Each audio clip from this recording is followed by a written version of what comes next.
중국을 제거해야 될 목적이 생겼을 겁니다. 지금 전쟁을 한 것이 적기이기 때문에 트럼프는 계산을 미리 한 4년 전부터 계획하지 않았나 그런 생각이 드네요. 이란이 지금 이기기는 쉽지 않은 상황입니다.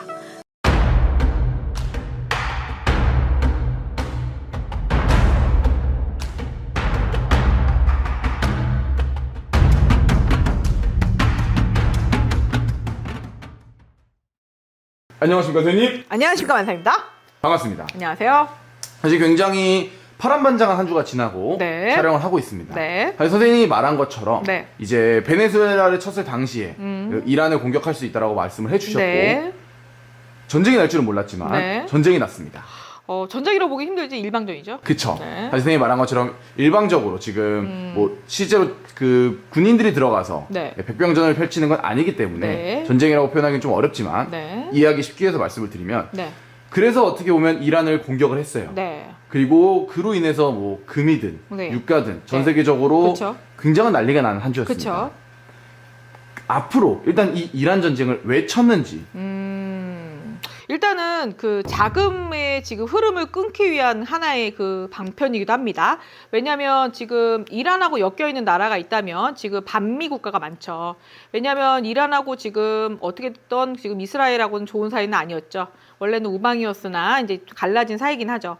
근데 이제 중요한 거는 미국과의 연관했을 때 그 미국 그 트럼프를 약간의 그 옛날에 그 오사마 빈라덴처럼 약간의 테러 위협으로 해서 그 아마 트럼프를 암살하려고 몇 번 시도를 했을 겁니다. 그래서 얼마 전에 그 트럼프가 있는 그 침소를 테러로 해서 그 제압을 하려고 했는데 그걸 비밀리에 수행을 하려고 하다가 들켰죠. 맞습니다. 근데 그게 이란일 겁니다. 그래서 이란의 주도하에 아마 테러를 했었을 거고요. 그런 그 계책을 몇 번 시도했다가 아마 들킨 것이 있지만 그런 부분에 대해서 아마 비밀리에 부셨을 겁니다. 그리고 여러 가지 일이 있겠지만 중국하고 굉장히 그 소통이 원활했던 걸로 알고 있습니다. 그렇기 때문에 중국하고 그 비밀리에 협약을 많이 했었고 자금의 통로 역할을 많이 했었을 겁니다. 돈 세탁 부분도 있고요. 그래서 베네수엘라랑 지금 중국하고 굉장히 가까운 관계였고 그 거기에도 기름이 엮여 있죠. 왜냐하면 중국 같은 경우는 자체 생산이 어렵다고 말씀을 드렸습니다. 에너지가 굉장히 없는 국가이기도 하고요. 인구에 비해서 에너지가 자체 생산이 안 되는 나라이기 때문에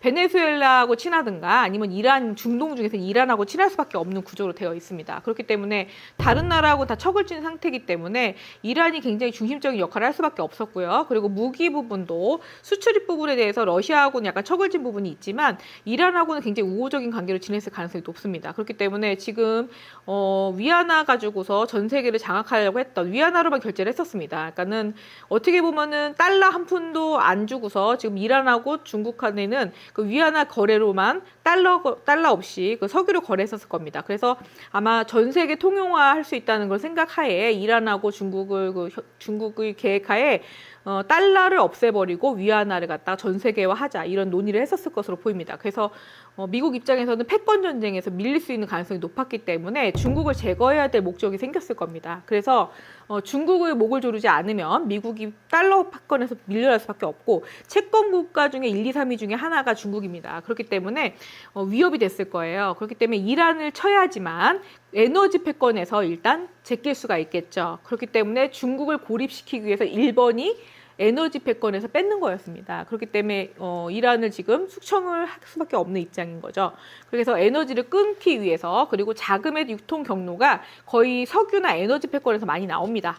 그렇기 때문에 이란을 치게 되면 중국의 자금줄도 묶이게 되겠죠. 그렇기 때문에 어쩔 수 없는 선택이라고 생각을 하고요. 그리고 지금 패권 문제가 지금 아프가니스탄 전쟁에서 지금 미국이 철수를 했었죠. 그런 부분에서 마무리가 잘 안 된 부분도 있고요. 그쪽에서 또 전쟁을 하면서 피해본 부분을 회복하는 그런 약간의 자금 문제가 있었을 겁니다. 근데 그런 부분에서 쿠르드 쪽하고도 또 연관이 돼 있습니다. 근데 그런 부분에 있어서 이란하고 만약에 백병전을 벌였을 때 이제 뭐 미국이 조금 뭐 유리하지가 않죠. 그래서 그 지형을 잘 알고 있는 쿠르드 쪽을 독립시켜 줌으로써 이란을 자체적으로 패망시킬 수 있는 기회가 될 수도 있었을 겁니다. 그래서 이 기회에 그리고 마침 지금이 라마단 기도 시기이거든요. 그래서 지금 만약에 이 적기인 거죠.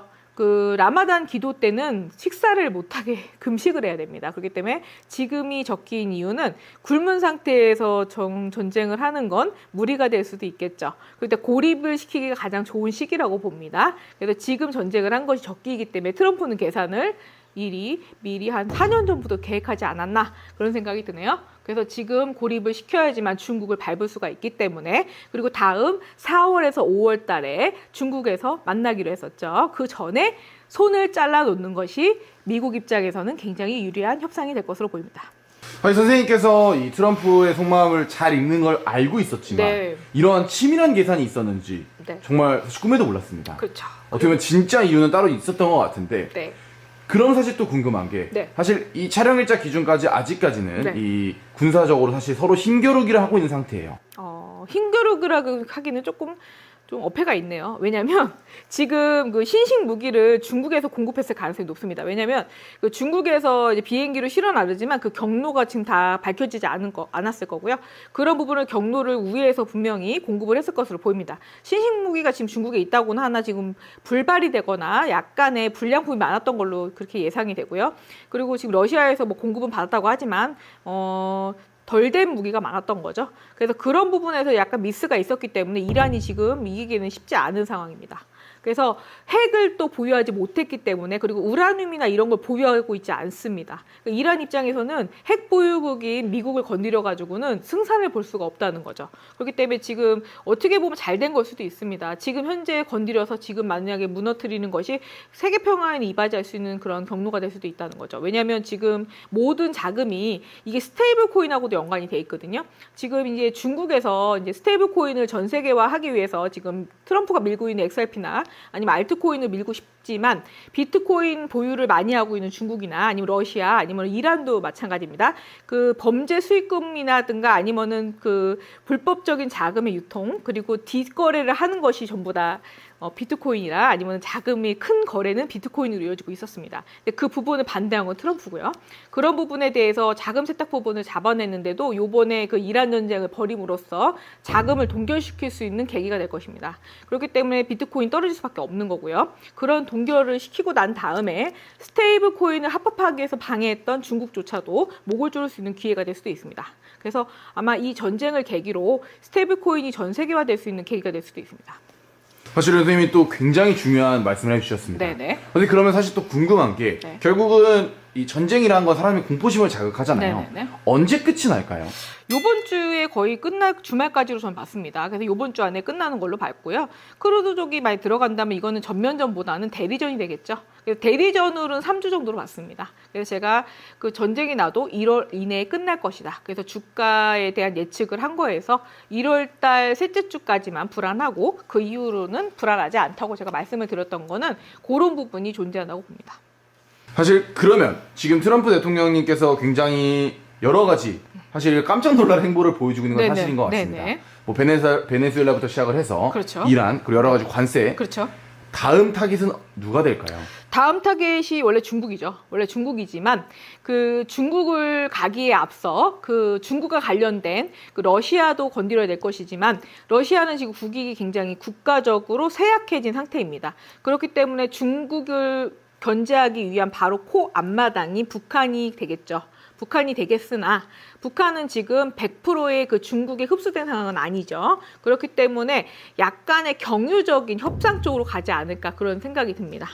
그리고 핵이 100% 있다고 확신이 되지는 않거든요. 지금 이란도 핵이 보유할 수 있다는 그런 확신이 없는 상태에서 핵을 보유할 수도 있다라는 추정하에 지금 핵 보유를 했다는 이유로 공격한 거거든요. 명분이 필요하기 때문이죠.